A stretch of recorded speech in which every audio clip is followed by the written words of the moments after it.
boa noite. Graça e paz. Estão me ouvindo bem aí atrás? Só um pouquinho, seu Jorge. Melhorou? Amém.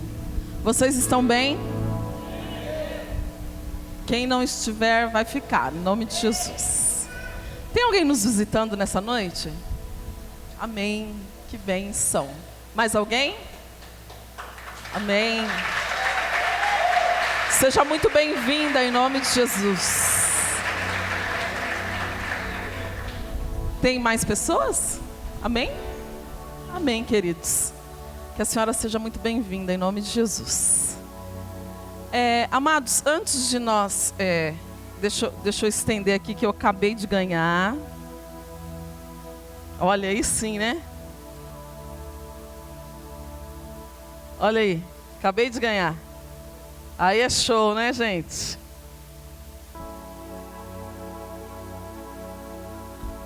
Eu fiquei feliz porque a Bel que me deu e ela disse é a sua cara. Eu gosto disso. Amém? Eu quero só dar um recadinho, por favor. Pode colocar a foto? Tá dando para ver a foto aí? O que está escrito? Amados, nós da Mais, nós tivemos essa semana passamos por uma dificuldade para poder atender o Haiti, né? E o trabalho que é feito lá, né, com a igreja sofredora. E nós precisamos arcar com algumas coisas, alguns compromissos. E o valor ainda não batia. E nós começamos a entrar em contato com as pessoas. E um dia e meio depois, nós orando e crendo, né? Crendo no poder de Deus, crendo que dinheiro, nós podemos ir enviando dinheiro também, e orando por isso, e contactamos algumas pessoas, começamos a usar as redes sociais para poder estar espalhando, e após um dia e meio, nós já tínhamos o valor. E aqui eu trouxe para vocês, porque eu sei que alguns de vocês, de alguma forma, ajudou, ou orando, ou compartilhando, ou contribuindo. Então eu quero agradecer a Deus pela sua vida, e porque Deus ele é sempre fiel, né, irmãos? Ele mesmo, ele sustenta aquilo que ele começou. A obra é sustentada por ele acima de todas as coisas, né? Nós ouvimos hoje, nesta noite, que nós vamos ser usados pelo Senhor para ser o canal de bênção, e de fato as pessoas foram abençoadas. Eu achei fantástico a fotinho do haitiano aí, muito lindinho. E eu quero agradecer você, agradecer acima de tudo o Senhor, claro, mas agradecer você que deu a mão e nos abençoou, amém? O reino de Deus foi e tem sido estabelecido ali no Haiti, e eu sou grata a Deus pela vida de cada um de vocês, amém? Amém, obrigada. Feche seus olhos um pouquinho, em nome de Jesus. Senhor, nós queremos te agradecer nesta noite e pedir ao teu Espírito Santo que, por favor, trate em nossos corações. O Senhor me deu uma palavra e eu quero pedir que o Senhor me ajude a transmiti-la com sabedoria para a tua igreja. Eles precisam ouvir uma palavra que vem do seu coração.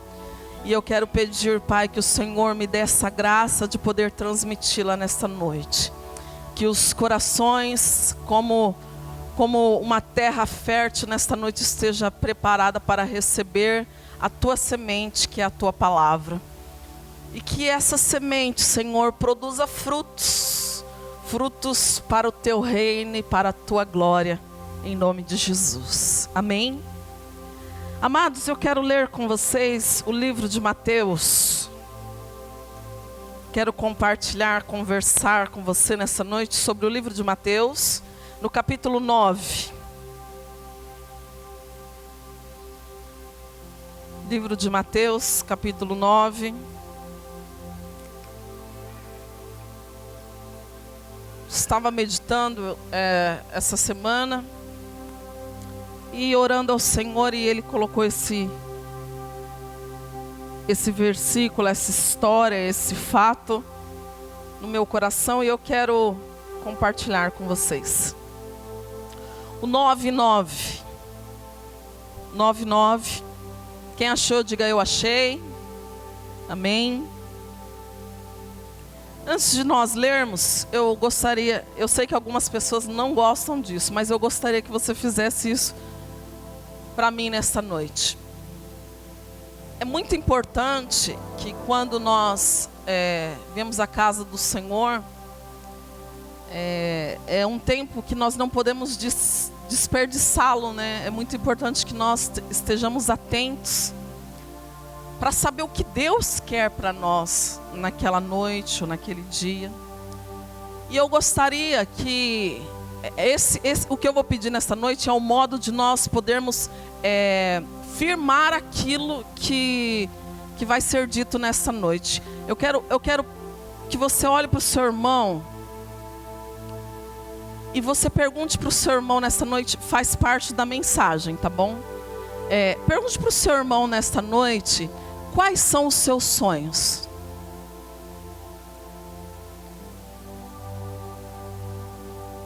Agora eu quero que você por alguns segundos reflita. Quais são os meus sonhos? Quais são? Alguém aqui tem mais de um sonho? Quem tem mais de um sonho? 50, Jesus. 50. Quem pensou em somente um sonho?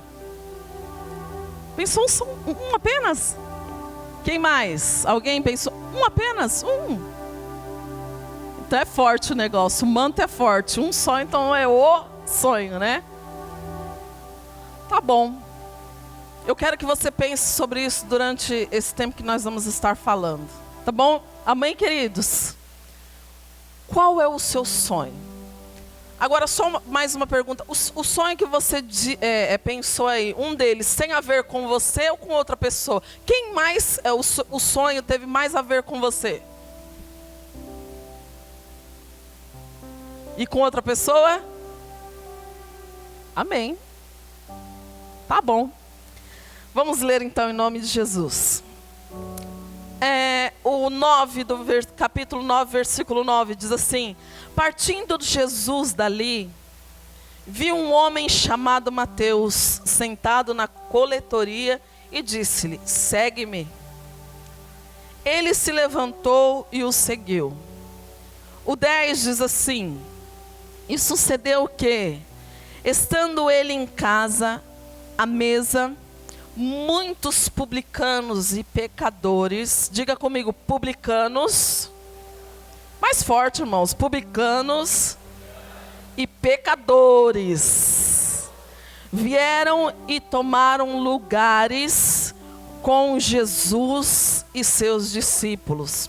Irmãos, só para um pouquinho.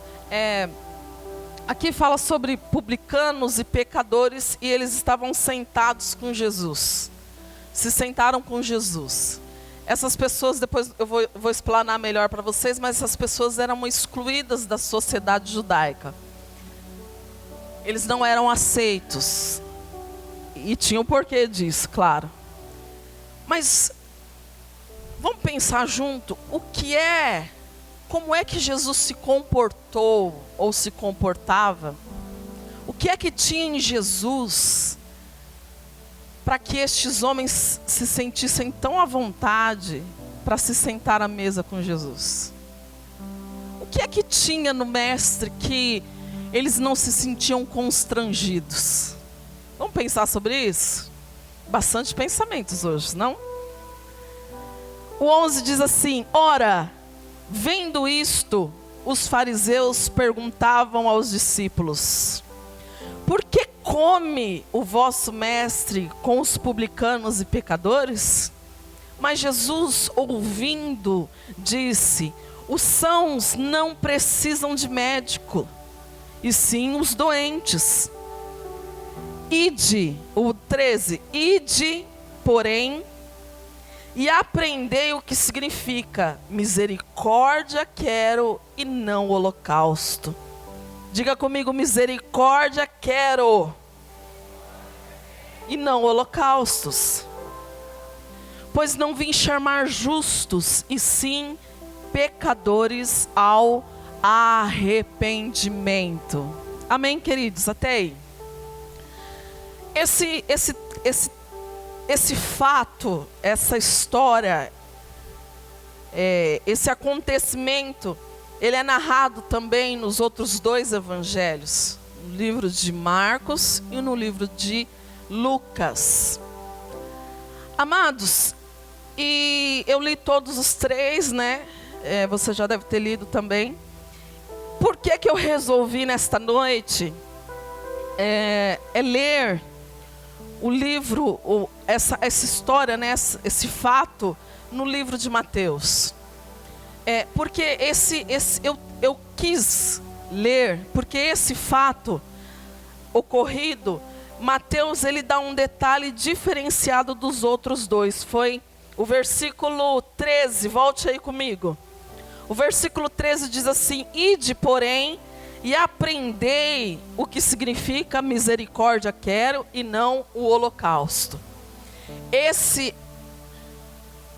expressão de Jesus não há registrado nos outros dois evangelhos. E aqui Jesus está citando um trecho do Velho Testamento, que é em Oséias, capítulo 6, versículo 6. Se você quiser anotar, depois você olha na sua casa. E aqui, queridos, nós precisamos entender o porquê que Mateus se diferenciou dos outros evangelhos. É óbvio que são pessoas diferentes, claro. É como se três pessoas, vamos colocar assim, somente os três primeiros, três pessoas vissem um mesmo fato, e cada um vai contar de uma maneira, sim ou não? Se eu perguntar para Vanessa aqui: Vanessa, como é que você está enxergando esta garrafa de água? A Vanessa vai descrever para mim como que ela está enxergando. Ela está enxergando muito melhor, porque ela está sentada à minha esquerda. Ela está enxergando muito melhor à esquerda dessa garrafa, sim ou não? Então ela vai descrever tudo que tem, principalmente do lado esquerdo dessa garrafa. Se eu perguntar para o Regis o que ele vê aqui nessa garrafa, ele vai descrever para mim acerca dessa garrafa, principalmente o que tem à frente, porque ele está vendo à frente. Se eu for narrar o que tem nessa garrafa, como é que ela é, eu vou narrar aquilo que está para vocês, né, às costas. Por quê? Porque eu estou vendo o que tem aqui à minha frente.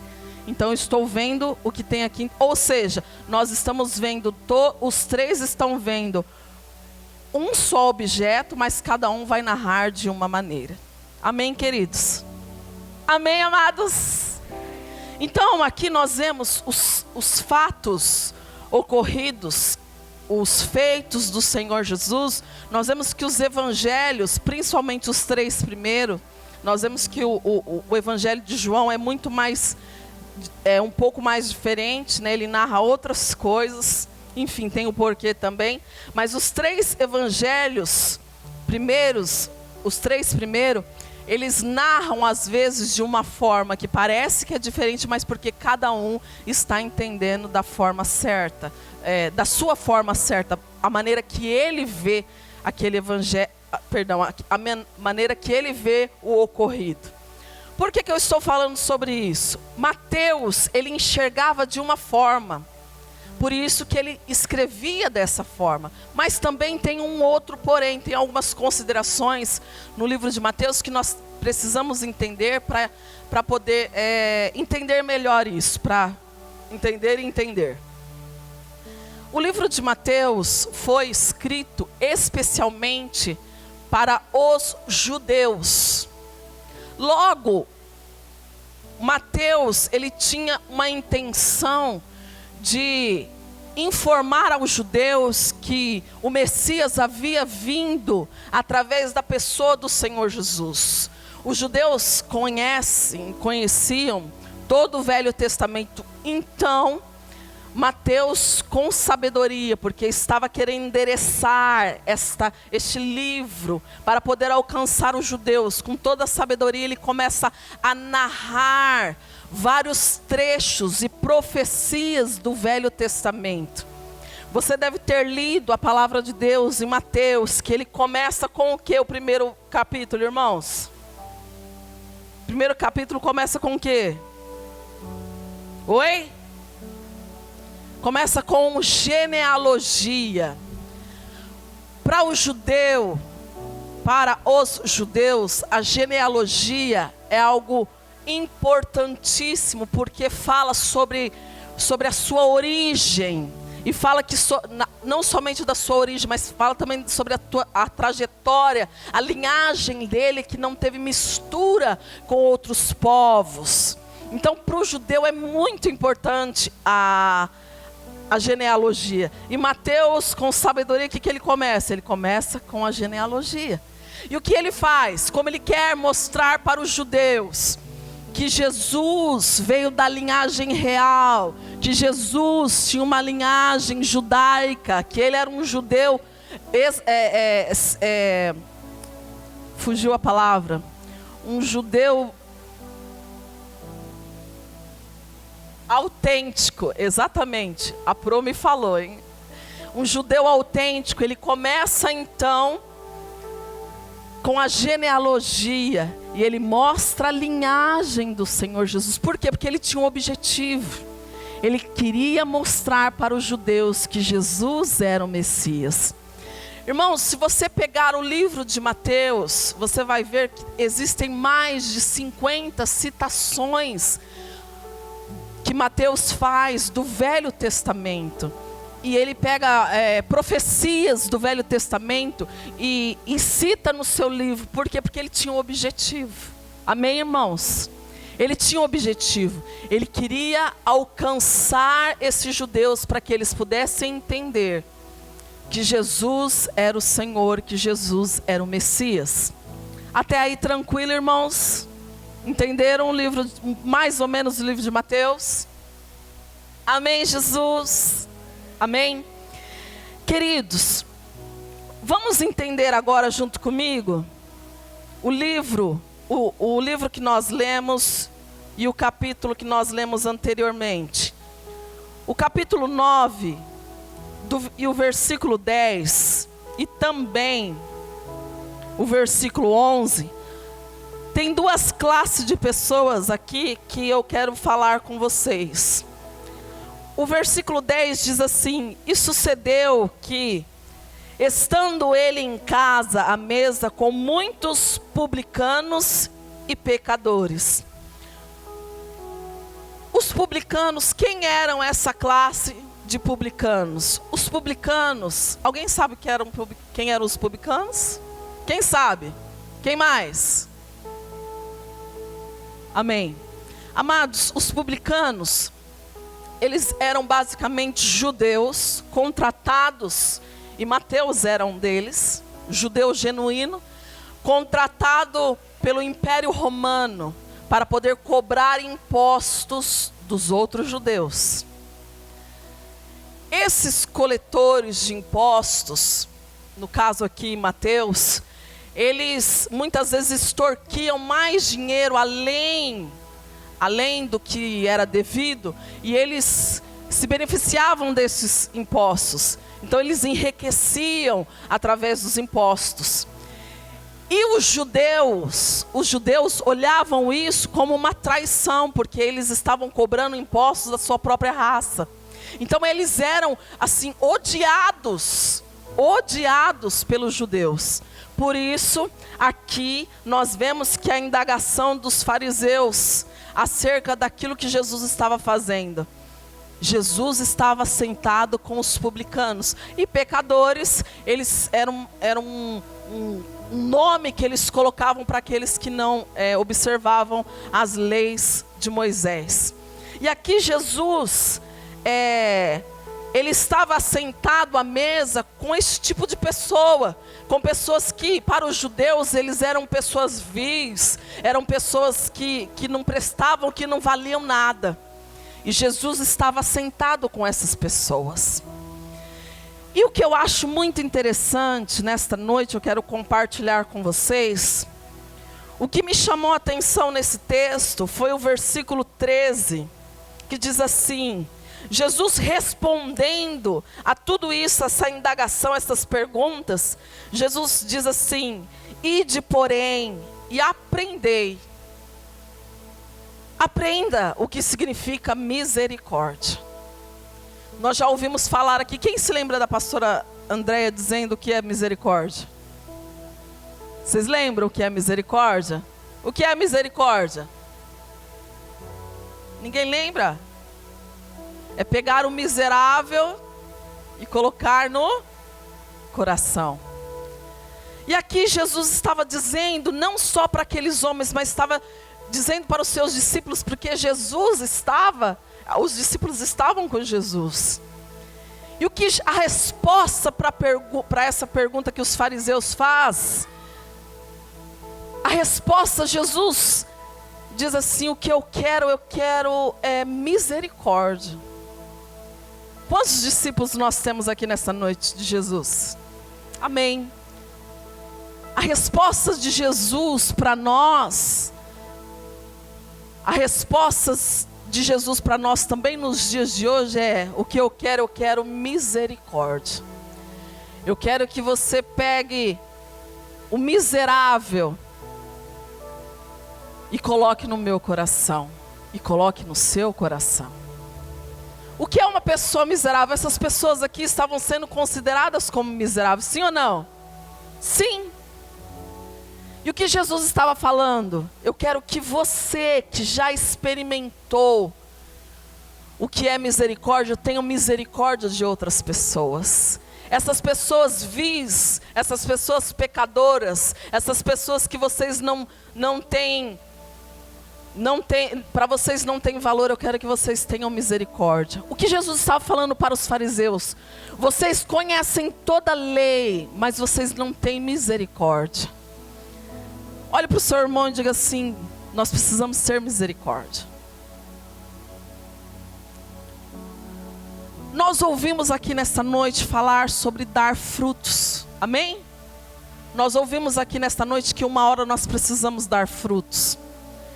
Esses dias, em casa, acho que foi essa semana mesmo, nós estávamos conversando, batendo um papo, mais propriamente o pastor Leonel e o Felipe. Eles estavam conversando, eu participando da conversa. Porque agora o Felipe é um dos mais novos funcionários da Betel. Cadê o Felipe? Cadê lá? Meu funcionário. Ele é dono, proprietário e funcionário. O Filipão, ele agora é o funcionário da Betel. E daí ele tem, né, o salário mensal dele, aleluia. Os amigos agradecem, ô glória. E tem agora algumas responsabilidades também, né? Tem jeito. E nós falamos, principalmente os dois, conversando sobre isso. E sobre os salários e tal e tudo mais. E o Felipe indagou, né? Disse assim: mas essa porcentagem que o governo me pega, eu acho isso injusto. E começou a falar, né? Isso, puxa vida, essa porcentagem. Ele ainda falou muito engraçado. Ele falou assim: ninguém me fez assinar nada, ninguém veio me perguntar se eu gostaria de contribuir, porque senão eu ia dar minha opinião. E, puxa, de fato, né? De fato. E puxa vida, naquela noite eu fui extremamente abençoada, porque o pai virou e falou assim: filho, até o presente momento, você era um cara que só consumia do seu país. Você era um consumidor, você só recebia. Mas agora você é um contribuinte, você está cooperando com o seu país. Uau! Ô, droga! Eu disse: é isso. Irmãos, e eu meditando sobre essa palavra, eu pensei, nós como discípulos, como filhos do Senhor, nós temos usufruído, sim ou não, irmãos? Puxa, nós nessa noite usufruímos de curas no nosso meio, como o pastor Cleito estava ministrando, a pastora Sheila ministrando. Nós usufruímos de cura só nessa noite. Nós usufruímos de cura, de libertação, de transformação. Aquele que entrou triste já está alegre, porque o Senhor operou no nosso meio. Se eu posso dizer só, né, somente, se é que eu posso dizer, se fosse somente pela presença dEle, nós já estávamos no lucro. Amém, irmãos? Então nós somos pessoas que recebem muito. Nós somos pessoas que temos muito. Nós temos bastante. Graças a Deus, né, meu irmão? Graças a Deus por isso. Mas chegou o momento agora de nós não sermos só os receptores. Nós agora vamos ser também aqueles que dão, aqueles que contribuem e aqueles que contribuem com misericórdia. Amém, irmãos? Queridos, eu perguntei para vocês sobre quais são os seus sonhos. Perguntei nessa noite quais são os seus sonhos. E tem uma história muito impactante, de uma senhora chamada Dona Antônia. Eu estava ouvindo um missionário que trabalha muito na área de assistência social e muito tremendo, ele contando essa história da Dona Antônia. Eles fazem um trabalho social muito maravilhoso e eles foram para o meio do subúrbio mesmo e foram no meio da comunidade. E eles ficaram sabendo que tinha lá uma senhora chamada Dona Antônia que estava precisando de uma cadeira de rodas há alguns anos. E eles, por sua vez, eles tinham conseguido algumas cadeiras de roda. E eles foram até a casa da Dona Antônia e a Dona Antônia já não estava mais enxergando também, né? Além das pernas estavam amputadas, ela não estava enxergando por conta da diabetes. E aquele pessoal chegou assim, esse missionário chegou lá e, Dona Antônia, tal, como que a senhora está e tudo mais, nós viemos aqui para abençoar a sua vida. E, Dona Antônia, qual o seu sonho? Por isso que eu perguntei para vocês nessa noite, qual o seu sonho, né? É porque nós temos vários sonhos, né, irmãos? E a maioria deles tem a ver conosco.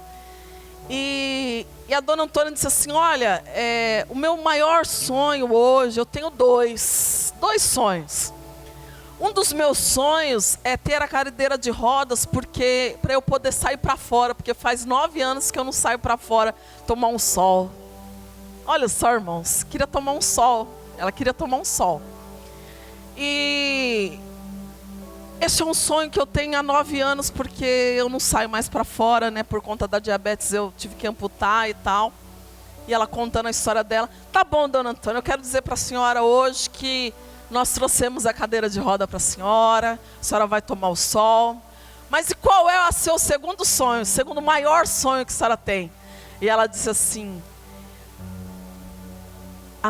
o meu maior sonho, o meu segundo maior sonho é tomar sorvete diet. Tomar sorvete diet. Porque ela não poderia tomar o sorvete, né? É comum por causa da diabetes, ela queria tomar sorvete. Ou seja, ela queria só um sorvete. É um sonho da vida dela, era um sonho da vida dela. Tomar sorvete. Tinha que ser diet, claro. E esse missionário, ele ficou impactado com o segundo sonho dessa pessoa. Ele ficou impactado e na hora ele entrou nas redes sociais, ele disse, ele não tinha levado sorvete, né, irmãos? Até mesmo porque no Recife, 2 segundos depois estava mole. Irmãos, ele entrou nas redes sociais, nos contatos dele, disse, eu estou precisando de um sorvete diet aqui e agora. Em 18 minutos, ele contou no relógio, em 18 minutos chegou o primeiro pote de sorvete diet. Uma moça que viu a postagem dele, ela pegou o ônibus, uma jovem pegou o ônibus. E ela contou para o motorista o que havia acontecido, qual a missão dela naquele momento. O motorista parou numa loja de conveniência, ela desceu, ele esperou. E ela comprou o sorvete diet. E 18 minutos depois, a dona Antônia estava recebendo a primeira colherada do sorvete diet dela. Só que passou 20 minutos, 30 minutos, não sei quantos mais minutos, e foi chegando potes de sorvetes diet. Sabe por quê, meus irmãos? Porque o sonho de uma pessoa era apenas tomar um pouco de sorvete. E essa dona Antônia, ela virou, após ter sido servida com o seu primeiro pote de sorvete diet, a dona Antônia virou e falou assim: o reino do bem chegou neste lugar. Ninguém falou para ela que era o reino de Deus. Na verdade, eles entraram naquela casa e eles não entraram nem falando no nome de Jesus. Eles foram lá fazer uma assistência social.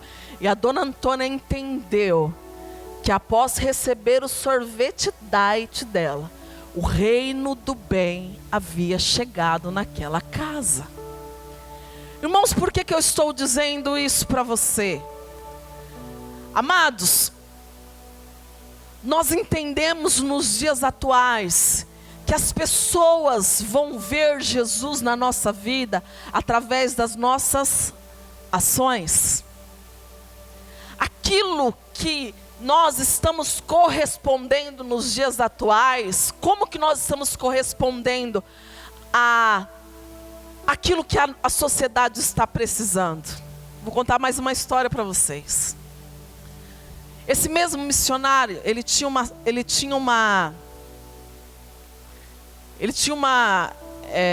por favor, tenham sabedoria de ouvir e maturidade para ouvir o que eu vou dizer, tá bom? Amém, irmãos? Amém. Vocês vão entender porque eu estou pedindo isso. Esse missionário, ele tinha um grupo de pessoas que se reunia na casa deles, e eles chamavam de encontrão, de grupão, encontrão, não me lembro agora. E toda semana eles se reuniam na casa dele, esse pessoal da igreja ia e eles se reuniam. E lá eles cantavam, eles comiam, eles oravam, e enfim. Teve uma noite que esse encontrão deles bateu no mesmo horário que tinha uma reunião de condomínio. Ele morava no edifício. E tinha uma reunião do condomínio e a síndica pediu para ele comparecer, porque precisava de alguns votos para alguma coisa que precisava ser aprovada. E ele deixou o grupão lá, o encontrão deles, rolando. E ele saiu para fora e ele deu de cara com o vizinho dele, o seu João. E ele: ô, seu João, tudo bem e tal, e tudo mais, como é que o senhor está? Aí ele: o seu João virou para ele e falou assim: mas você não vai participar do trabalho aí na sua casa? Ele se espantou. Ô, seu João, o senhor sabe que eu tenho um trabalho aqui, a gente chama de encontrão, ou grupão, acho que é encontrão mesmo. A gente chama de encontrão. E o seu João disse assim: não, eu sei o que acontece aí, toda semana eu sei. Sério, seu João, eu sei tanto que eu sei até o que vocês fazem lá. Ele ficou feliz da vida, falou: puxa, sério?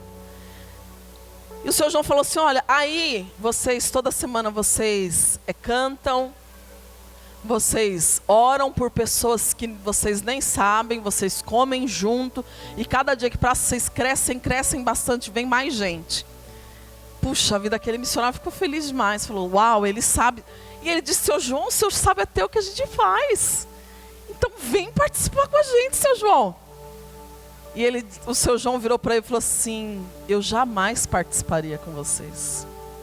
Eu não participarei e não participaria nunca com vocês. E aquilo trouxe um impacto para ele: mas seu João, por que o senhor não... Aí ele disse assim: porque vocês são um grupo fechado. Vocês só estão preocupados com a comida de vocês, as orações de vocês, as músicas de vocês. Vocês não estão preocupados com o ecossistema. Olha só, irmãos, vocês não estão preocupados com o ecossistema. Vocês não estão preocupados com a falta de justiça no seu país. Vocês não estão preocupados com o próximo. E assim foi dando uma lista. E tem mais. Ele disse assim, e tem mais. Isso é uma dica, são 2 dicas para vocês que eu quero dar. Vocês se reúnem aqui toda semana e quando vocês se reúnem, vem muita gente. Vocês estacionam em lugar proibido e vocês, no final, tenho certeza que sobra muita comida, porque eu vejo vocês chegando com muita comida, sobra muita comida, vocês não têm a misericórdia de levar nem para o porteiro um pouquinho da comida de vocês. O seu João pegou a faca e ele enfiou e foi bem devagarzinho naquele missionário. Irmãos, por que eu estou contando isso para você? Tenha maturidade para entender isso. Nós temos grupo até de juniores aqui, sim ou não?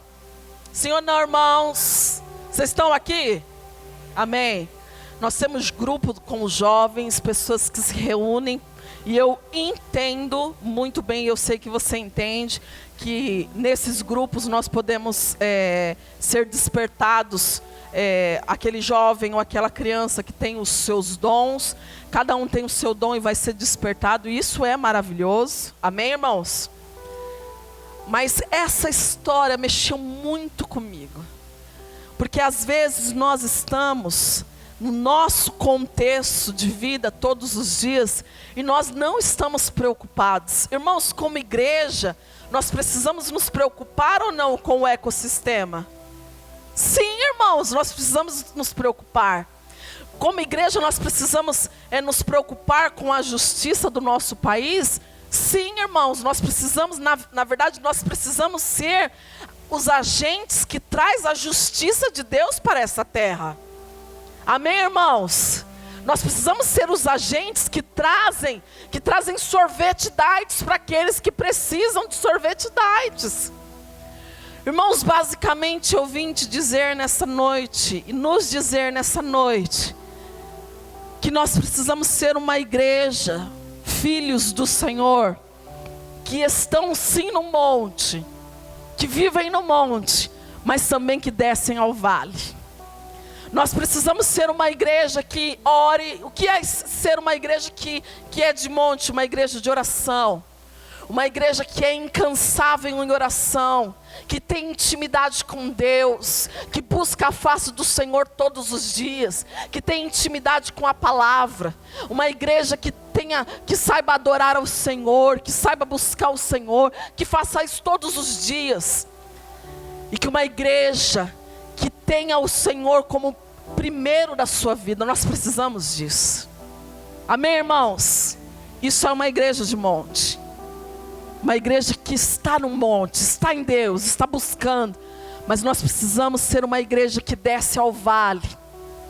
Que depois de estar cheio, desembanha a espada e luta contra o inimigo, que tem misericórdia daqueles que são miseráveis hoje, que luta, desembanha a espada, luta contra o inimigo e resgata esse miserável das mãos do inferno e coloca no coração do Pai.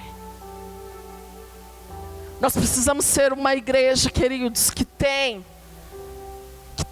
amor por aqueles que não são amados nos dias atuais. Irmãos, é incompatível algumas coisas que nós vivemos nos dias atuais. Quantos aqui tem bichinho de estimação? Bastante, hein? Bastante, gente. Eu tenho em casa está quase um zoológico, né? Tem uma cachorra e tem agora uma calopsita. Para mim é muito, né, já. A Thelminha olha assim e fala, só isso, né? 4, né, Thelma? Eu sei que vocês gostam muito, isso não é uma crítica. Mas no Brasil hoje, isso não é uma crítica, eu também tenho um bichinho de estimação, né? Os meus filhos têm, não sei. Acho que eles que têm. No Brasil hoje, as pessoas de baixa renda, até as pessoas de baixa renda, Quanto que vocês acham que se gasta com um bicho de estimação mensalmente hoje? Quanto pode chutar aí? Quanto que você acha que se gasta mensalmente? Quantos? 100? 1000? Eita, então esse tem uma floresta em casa.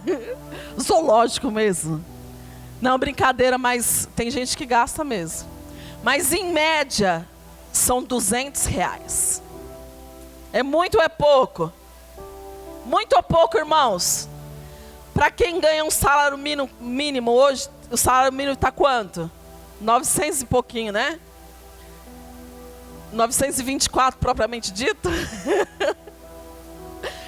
É isso? 98. Aumentou, né? 98. Desculpa, tô lá no passado. 98. Dá uma porcentagem de quase 20% do salário de um assalariado. É em média o que um assalariado, até os assalariados hoje gastam com o seu bichinho de estimação. Isso é aceitável? Diga, irmãos, para quem gosta? Para quem gosta de animal é aceitável? Sim, é aceitável. Tem gente que gasta R$6.000. Eu já ouvi pessoas que gastam R$6.000 com o seu bichinho de estimação. E aí é só com um, não é com a floresta, não. Irmãos, a minha indignação comigo mesma é eu gastar R$200 com o meu bichinho de estimação, em média, R$200. E eu parar com o meu carro no farol e vi uma pessoa pedir dizendo que isso não me importa, dizendo que é para comprar um pão. Isso não faz parte da minha alçada, se ele vai fazer ou não.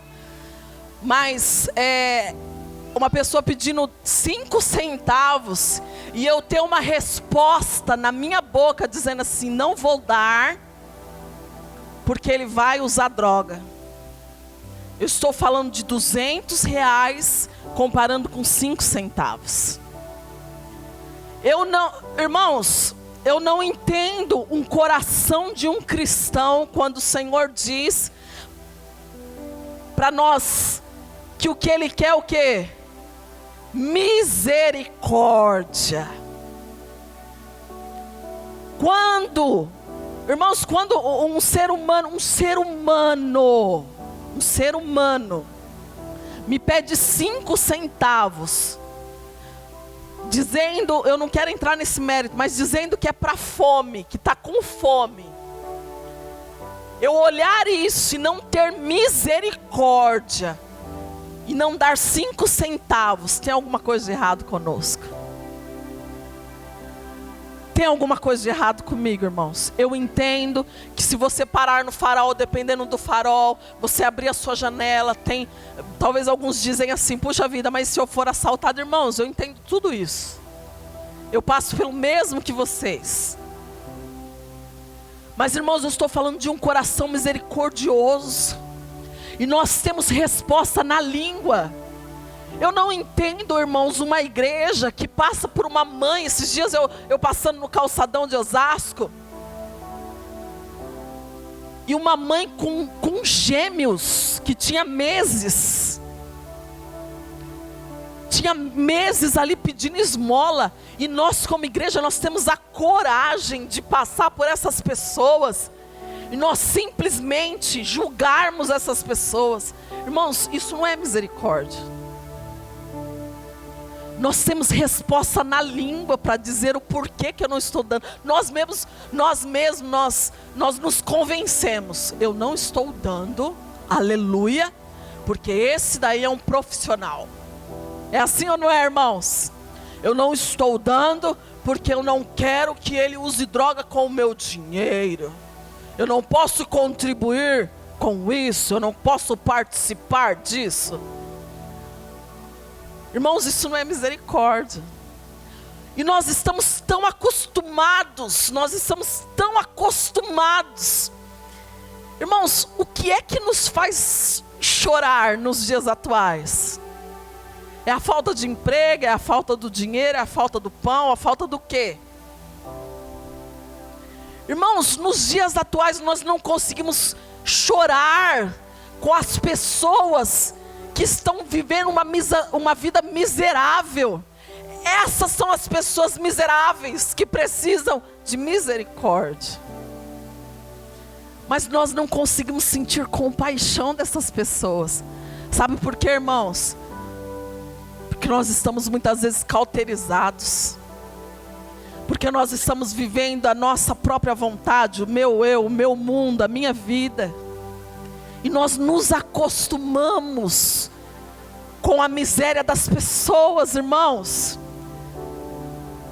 Nós nos acostumamos quando nós passamos por essa avenida e nós vemos as pessoas se prostituindo. Irmãos, vamos ser sinceros. Já é tudo isso? Fiz vocês olhar para o relógio, já é tudo isso? Poxa vida, tinha tanta coisa para falar. Irmãos, vamos ser sinceros. Imagina comigo o que é para um ser humano, uma pessoa. Você como ser humano, imagina o que é ter relação íntima com pessoas. Porque eu não posso nem falar agora se é com homem, se é com mulher, com pessoas. Umas 30, 40 relação íntima com pessoas por causa de dinheiro, por dinheiro. Para poder se sustentar. Irmão, será que uma pessoa dessa chega um momento na vida e não se sente um lixo? Eu me lembro alguns anos atrás que nós saímos na madrugada. E pastor Leonel e eu, nós éramos acho que só noivos, né?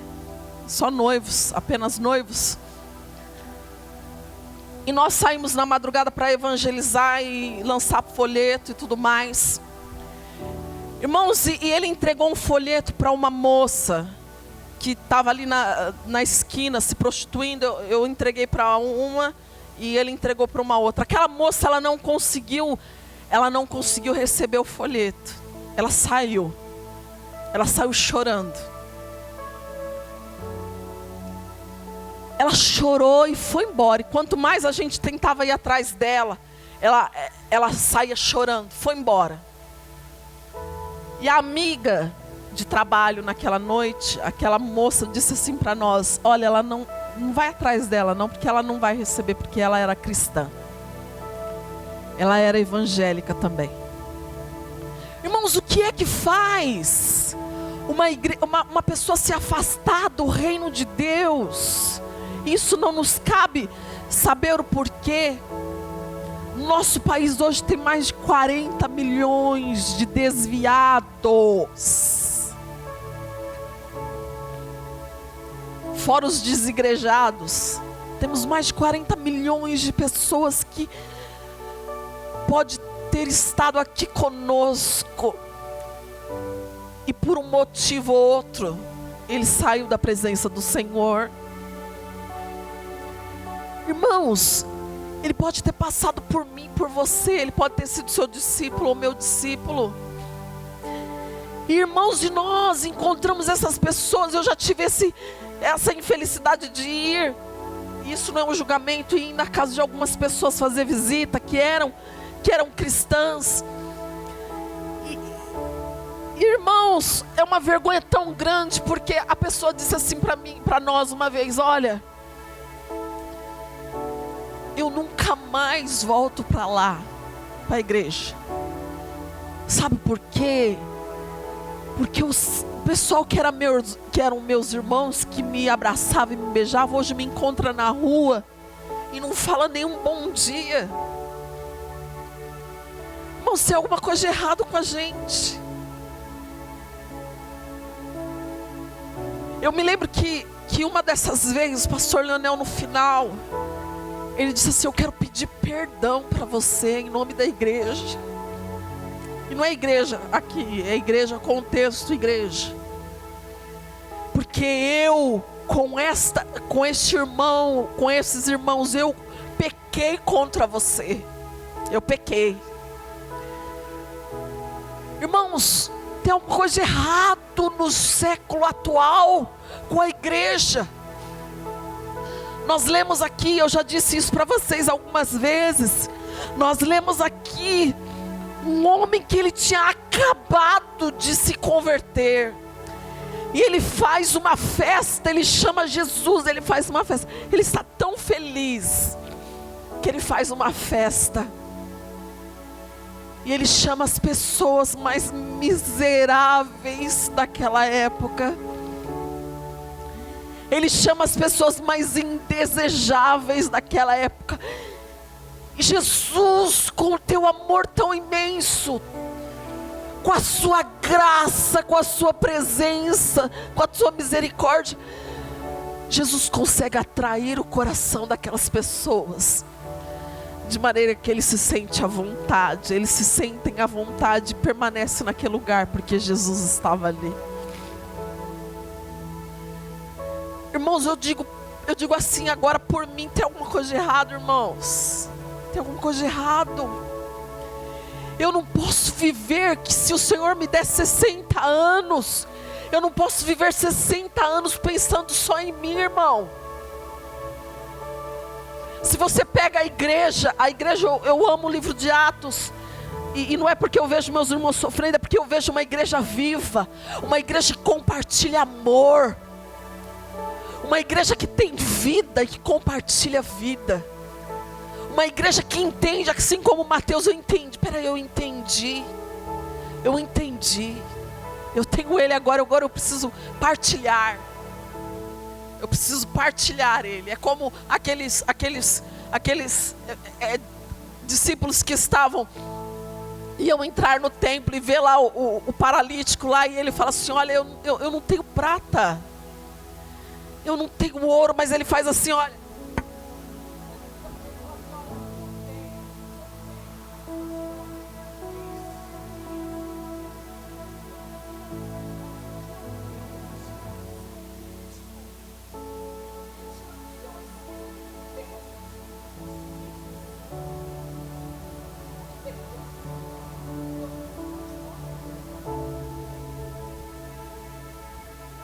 Eu te dou. Irmãos, como nós precisamos, como o mundo, como o Brasil, como a sua vizinhança, como a sua família, o seu parente, aquele que pega no seu pé, sabe o que ele precisa, irmãos? Ele não precisa de prata, ele não precisa de ouro, ele precisa que você tire o que tem dentro de você e olha, o que eu tenho eu te dou. E aí sim nós vamos ouvir dizer: o reino do bem chegou. Irmãos, quer que o reino do bem chegue lá na sua casa? Talvez você diga assim: a minha casa está tribulada, a minha família está tribulada. Irmãos, no começo da minha conversão, só eu estava convertida. E foram dias difíceis, porque a minha família se levantou contra mim de uma forma terrível. A Silvana sabe o que é isso, porque nós éramos amigas desde daquela época. A Silvana tinha que me esperar no outro lado da rua, porque senão minha mãe pegava ela de pau.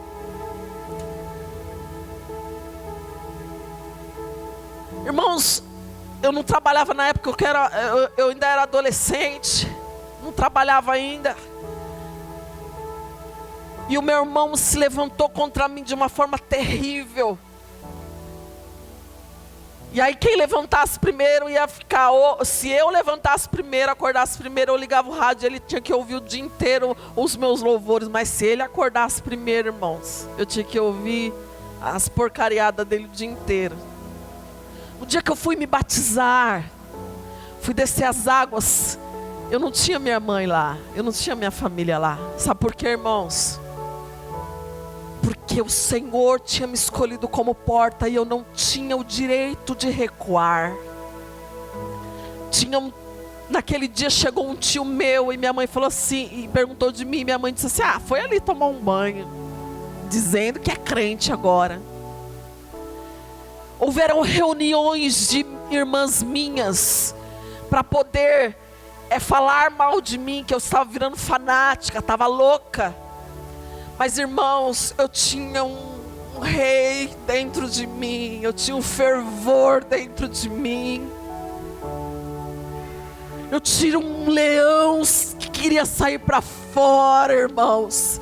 E nada, a afronta do diabo nunca conseguiu me paralisar.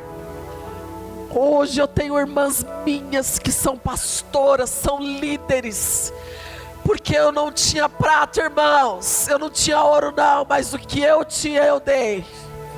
Eu dei hoje, eu e a minha casa servimos ao Senhor. Aleluia, aleluia, glória e honra ao teu nome, Jesus. Irmãos, não paralisa pela afronta do diabo, não pare pela afronta do inimigo, traga o reino. Se a sua família discorda da sua vida em Cristo, traga o reino para eles. Se for preciso, irmãos, compra sorvete diet, mas traga o reino. Traga o reino de Deus para essa terra. Esses dias eu conversando com o pastor Regis, e ele tinha ido fazer uma visita, ele estava feliz da vida, né, pastor? Feliz da vida. Porque ele foi lá dar o que ele tinha. E quando nós damos o que nós temos, nós saímos muito mais cheios do que quando chegamos. Porque, irmãos, porque eu nasci para isso. Porque eu nasci para estabelecer o reino de Deus e a justiça dele nessa terra. Irmãos, o que eu vim te dizer hoje é: vamos deixar de ser egoístas e vamos ser misericordiosos. Nós temos uma semana inteira, você vai se deparar com N situações e com N pessoas. Pessoas vão passar por você. E eu acho incrível, né? Quando eu pego, por exemplo, eu acho muito incrível o metrô. O metrô eu acho incrível, né? Qualquer horário da sua vida que você for, está sempre cheio. E às vezes eu fico olhando assim, meditando, tanta gente entrando e tanta gente saindo. E eu olho todos aqueles rostos que eu posso alcançar, os meus olhos alcançam, e eu fico pensando: uau, são tantas pessoas. Como será que está essa pessoa? Será que ele tem o reino? E a vida da gente, a nossa vida é assim. Nós nos deparamos com tantas pessoas sentam ao nosso lado, outros passam por nós. E às vezes nós estamos tão... As coisas simples de você olhar o rosto de alguém, de você dizer um bom dia. Esses dias, ontem, né, particularmente ontem, a palavra de Deus diz que você tem que pregar todo o tempo, né? E nós havíamos saído, Davi comprou um apito, tipo uma flauta, né? Uma flauta, com o dinheirinho lá dele. E ele todo feliz no carro, e eu estava atrás com ele, pediu para eu ir atrás tocando com ele, né? E eu fui atrás tocando com ele, tocando. E nós paramos no farol, irmãos. E o rapaz disse assim para mim, parou assim, e o rapaz estava vendendo água, ele disse assim para nós: nossa, que legal, isso daí que vocês estão tocando, né, e tal, o que é e tal. Puxou um papo, isso farol fechado, ele estava vendendo água, e ele disse assim: nossa, lá em casa nas festas, a gente também usa isso daí, a gente usa para chamar os orixás. E eu disse: ah, é? Mas aí ele foi saindo, aí eu disse assim: ah, é, mas lá em casa a gente usa para chamar Jesus. E daí ele pegou e voltou e disse: que? Lá em casa a gente usa para chamar Jesus, né? E aí ele mudou o papo, né? Ele disse: Jesus te ama. Eu disse: você também. Estava pregando para mim, pronto, né? Há tempo e fora de tempo, porque você tem que ter misericórdia dessas pessoas. Ele chamava o caboclo, mas eu chamando Jesus. E Jesus vem, né? Com apito, sem apito. Amados, se eu posso usar como recado, esse é o recado que eu tinha para você nesta noite. Misericórdia quero, e não holocausto. Se coloque em pé em nome de Jesus.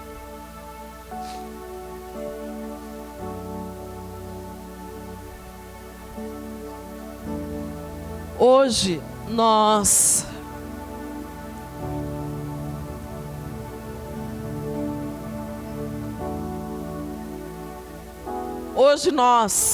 a Thelma e eu, nós tivemos um trabalho onde uma irmã nossa perseguida da Coreia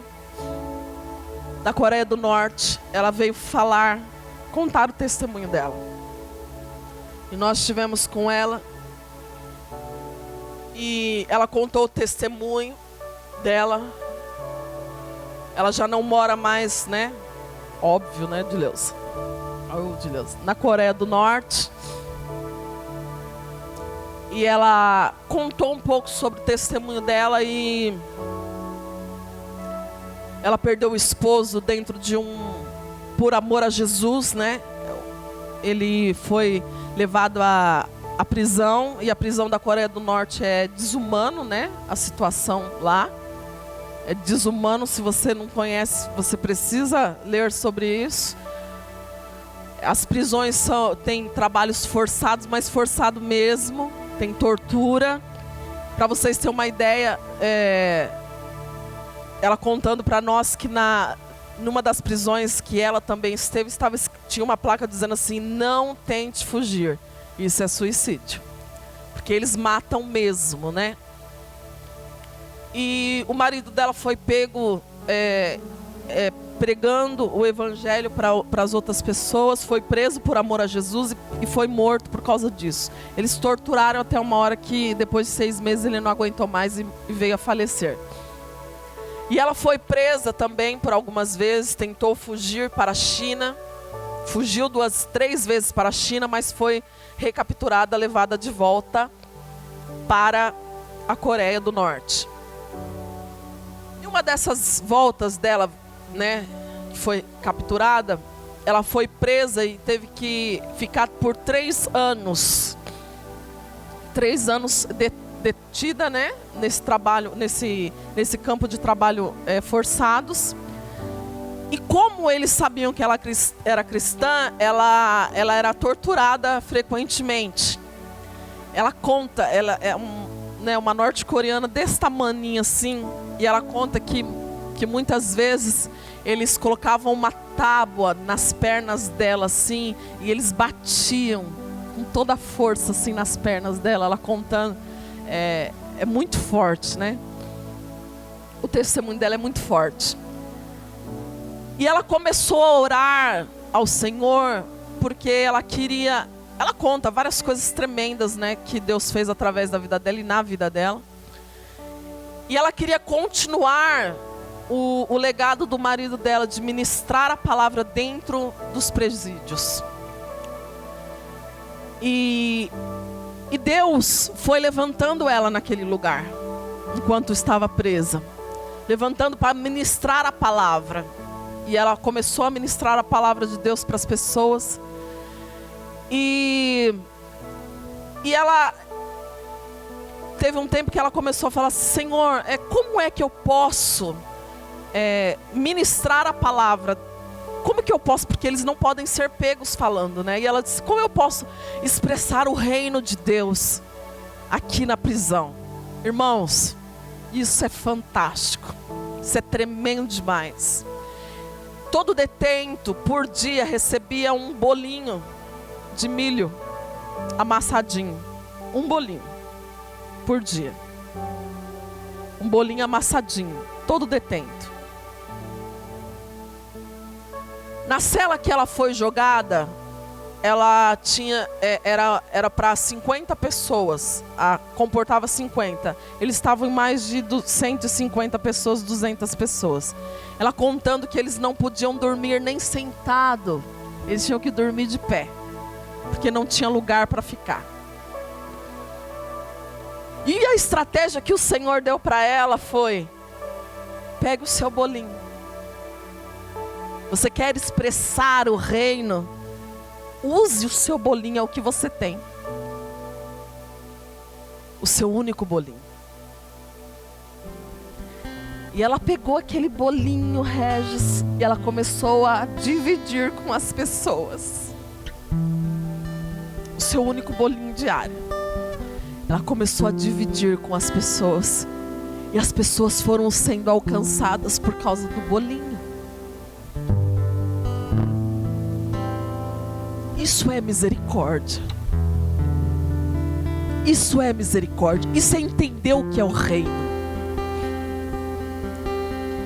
Isso é entender o que é o reino de Deus. O que eu tenho, isso eu te dou. Ela expressou o reino de Deus através de uma migalha de bolinho. Tá entendendo isso, irmão?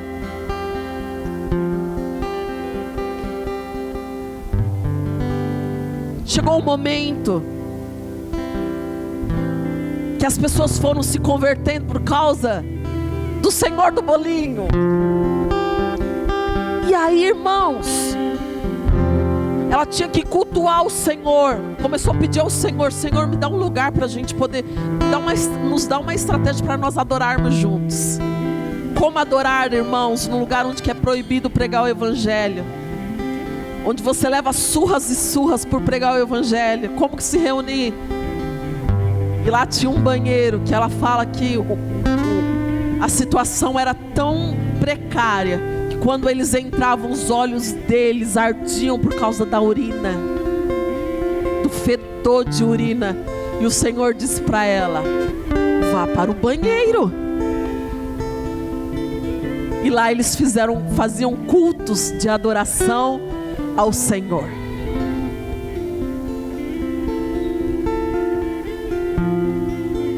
O que é que eu estou fazendo com a minha vida? Quais são os meus sonhos? Quais são os seus sonhos, irmãos? Eu, como cristã, como filha de Deus, o que é que eu estou fazendo com a minha vida? Feche seus olhos um pouquinho.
Amados,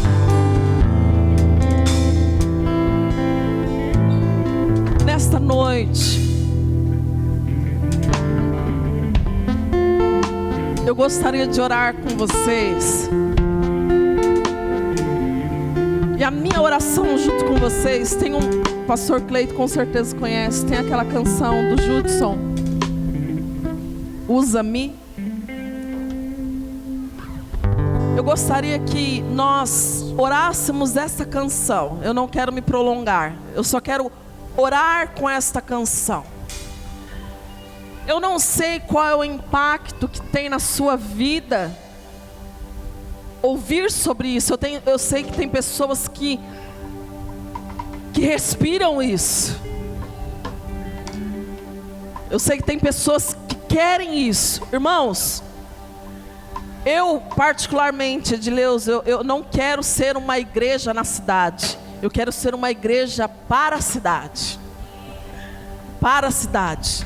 Faz toda a diferença. Eu quero pegar, irmãos, eu quero pegar o meu bolinho de milho e eu quero distribuir.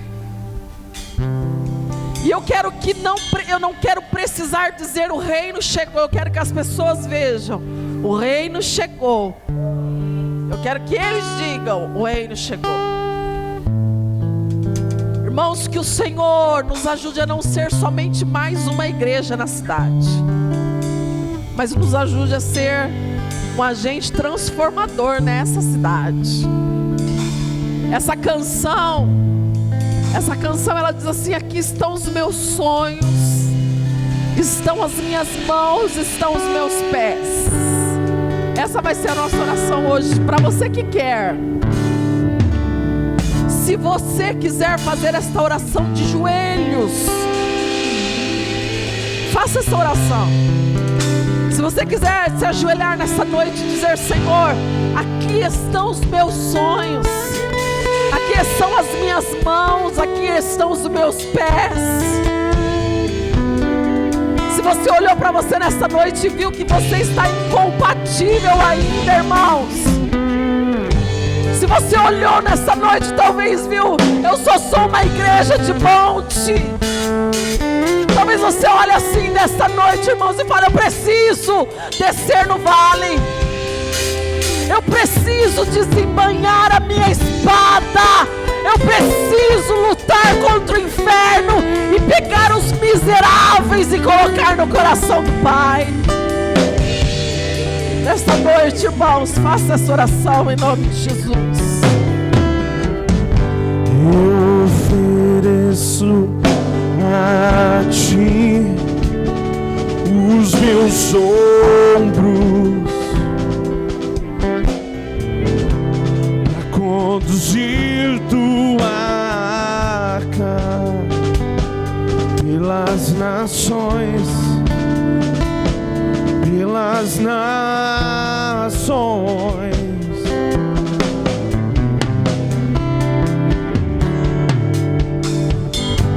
Eu ofereço a Ti o meu coração,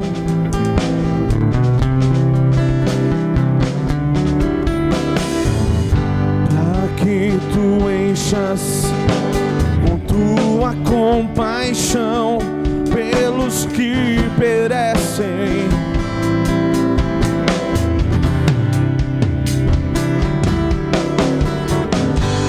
Eu ofereço minhas mãos para que sejam Tuas mãos a tocar o aflito.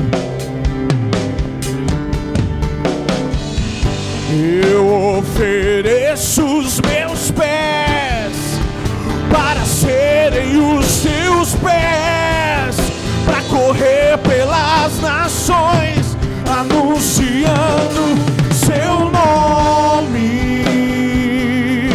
Seu nome, Seu nome.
Disponível estou.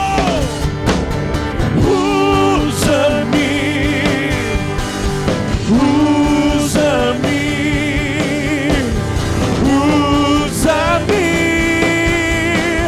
disponível estou a ti. Aqui estão os meus sonhos, já não tenho mais sonhos meus.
Nessa noite, Senhor, me ajuda a enxergar como o Senhor enxerga. Me ajuda a ter misericórdia como o Senhor tem misericórdia. Que nessa noite o Senhor chacoalhe as nossas vidas. Sabe, irmãos, o Sr. Jorge veio aqui dizer sobre uma pessoa chamada Érica, da rua, que ele juntamente com a sua esposa levou para casa, deu banho. O reino do bem chegou para essa mulher. A Isabel estava em São Paulo ontem, Bel,